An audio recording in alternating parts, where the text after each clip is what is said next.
भैया के शादी में माल बनावत हूँ।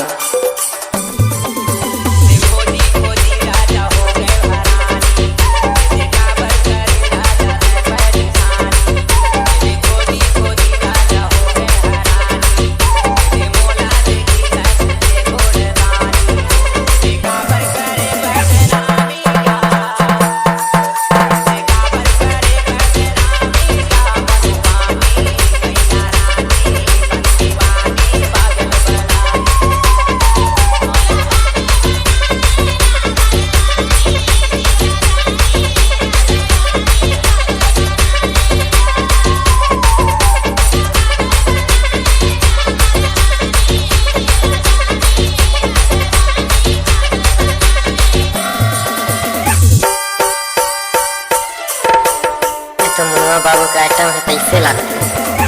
Mix by DJ, mix by DJ, mix by DJ, mix by DJ. मुन्वा बाबू पासल पासल, मुन्वा बाबू। मुन्ना भैया के शादी में माल बनावत हूँ।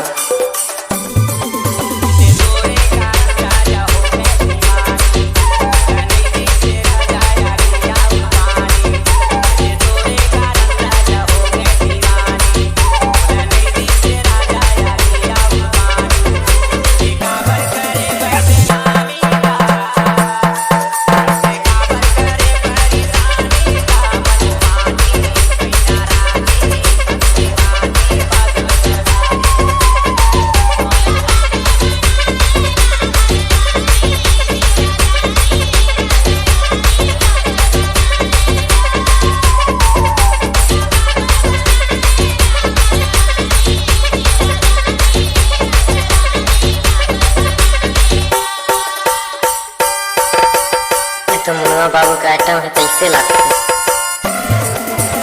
Mix by DJ, mix by DJ, mix by DJ, mix by DJ. मुन्वा बाबू पासल पासल, मुन्वा बाबू। मुन्ना भैया के शादी में माल बनावत हूँ।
पासल, मुन्वा बाबू पासल पासल, मुन्वा बाबू।